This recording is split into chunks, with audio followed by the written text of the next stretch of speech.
चलिए स्टार्ट करते हैं। डिमांड और सप्लाई एक कॉन्सेप्ट है मार्केट के अंदर, डिमांड और सप्लाई। अगर मार्केट के अंदर सप्लाई बहुत ज़्यादा है तो उसका रेट डाउन होगा, अगर डिमांड ज़्यादा है तो रेट अप होगा। ये सिंपल कॉन्सेप्ट है मार्केट के अंदर। ये मैं कॉन्सेप्ट पूरे लाइफ के अंदर आपको लगाने की कोशिश करने वाला हूँ। जो भी चीज़ करते हो या जो भी सुबह से शाम तक करते हो या कभी करते हो या आप हो मतलब जिंदा हो, तो इसका मतलब ये रूल हमेशा लगेगा। बारीकियों को समझना, इसके अंदर क्या बारीकियाँ बताऊँगा। मान के चलिए बाहर चलते हैं, रोड पे ही चलते हैं, कोई सा भी टॉपिक ले लो, कैसा भी टॉपिक ले लो, कुछ भी पकड़ लो, ये जो कॉन्सेप्ट है हर जगह सर्वत्र लागू होगा, सब जगह पे होगा, कोई प्रॉब्लम नहीं है। मान के चलो आप किसी बस पे ट्रैवल कर रहे हो और उनके पास केवल एक टिकट है और उनके पास 2 पैसेंजर आ जाते हैं कि मेरे को भी यात्रा करनी है, तो भाई साहब आपको वो टिकट महंगा परचेज करना पड़ेगा। सीधी सी बात है। अब एग्जाम्पल को दूसरे तरीके से समझते हैं। बस पे 10 सीट हैं, ठीक है, पैसेंजर 5 हैं, 4 बंदे ऐसे हैं जिनका मन कर रहा है जाऊं या ना जाऊं। बस का कंडक्टर क्या बोलेगा, कोई बात नहीं भाई, 1000 रुपये की टिकट है ये, तो ऐसा कर 900 रुपये दे दिए, 800 रुपये, क्योंकि उसे पता है कि अगर ये बस गई तो 500 रुपये तो आ गए अपने, 5 सीट खाली जानी है, 500 का नुकसान है, इससे बढ़िया कम कर लेते हैं ना नुकसान। सॉरी, 1000 की टिकट है, 5000 का नुकसान है, 5000 तो आ गए अपने, 5000 का नुकसान है, तो नुकसान कम कर लेते हैं, 900 रुपये कर देते हैं, 500 रुपये का नुकसान सह लेते हैं।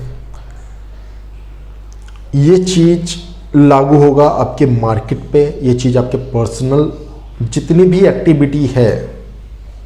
सपोज करते हैं आपके पापा हैं और आप अकेले हो, भैया डिमांड कितनी होगी आपको पता है, आप जो बोलोगे वो होगा। आपके पापा हैं और 4 भाई हैं और आपको कुछ चाहिए, तो डिमांड कितनी होगी आपकी, समझ में आ गया। तो ये डिमांड और सप्लाई आप छोटे तरीके से मत लो कि डिमांड सप्लाई जी पढ़ लिया, अगर डिमांड ज़्यादा है तो पैसे बढ़ के होते हैं और सप्लाई कम है तब भी पैसे बढ़ते हैं और सप्लाई ज़्यादा हो गई तो पैसे घट जाते हैं। अगर ये कॉन्सेप्ट आपने सीख लिया और हर जगह इस चीज़ कॉन्सेप्ट को अप्लाई करना चालू कर दिया तो आपकी आधी से ज़्यादा प्रॉब्लम जो है ना वो ऐसे ही सॉल्व हो जाएगी कि सामने वाला यार इतना क्यों, दिक्कत क्या है, क्योंकि सामने वाले की डिमांड ज़्यादा है, इस वजह से दिक्कत है। अगर उसकी डिमांड ज़्यादा नहीं होती तो दिक्कत नहीं होती।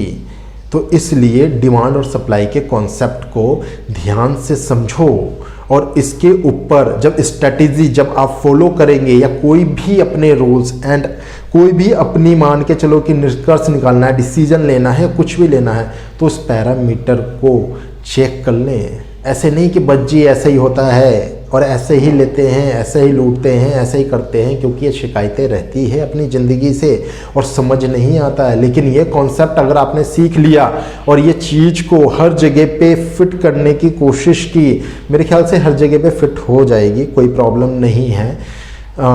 लेकिन कुछ चीज़ें ऐसी भी है जहाँ पे ना हो तो वो वहाँ पे भी है जहाँ पे होनी चाहिए, सीधी सी बात है। अब हम ये कहते हैं कि नमक पे डिमांड सप्लाई का कॉन्सेप्ट नहीं चलता है। नमक पे डिमांड सप्लाई का कॉन्सेप्ट चलता है भाई, चलता है। हमने जो पढ़ाई करी है वो गलत करी है, मैं गलत नहीं कहूँगा, लेकिन जो पर्सनल एक्सपीरियंस है, मेरा जो पर्सनल नॉलेज है, उसके बेस पे मैं आपको क्लियर कर दूंगा कि चलता है या नहीं चलता है।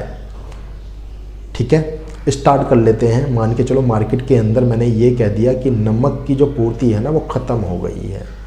ख़त्म सेंस मतलब ख़त्म है, आज मिलेगा कल नहीं मिलेगा। फिर देखो जी कितनी बोरियां जाती है घरों में, कितने कट्टे कितने ठेले ले के आते हैं बंदे और ट्रक भर भर के लेके जाते हैं। देखिए वो चीज़ जब चीज़ें इफेक्ट होगी जब आपके जेब में पैसा होगा दुकान में माल होगा और जो चीज़ें चाहिए वो सफिशेंट मात्रा में होगी, तब चीज़ों पे बात करेंगे। लेकिन ये कॉन्सेप्ट आपको हमेशा हमेशा हमेशा फॉलो करना है और समझना है, और जो जो प्रक्रिया लगाते जाते हो या जिस जिस चीज़ के अंदर आपका इंटरेस्ट होता जाता है तो ये चीज़ ज़रूर फॉलो करना। एक एग्जांपल और अच्छा सा आ रहा है, बता देते हैं। गवर्नमेंट जॉब, डिमांड कितनी है? बहुत ज़्यादा। कैंडिडेट कितने हैं? बहुत ज़्यादा। सप्लाई कितनी है? बहुत कम। लोग पैसा देते हैं जाने के लिए या नहीं देते हैं? वीडियो है, इशू आएगा क्योंकि मैं ऐसी चीज़ें बोल रहा हूँ इसके अंदर जो कि सच्चाई है। तो बचा लेना यार जो भी है, बाकी है तो यही है और कुछ नहीं है।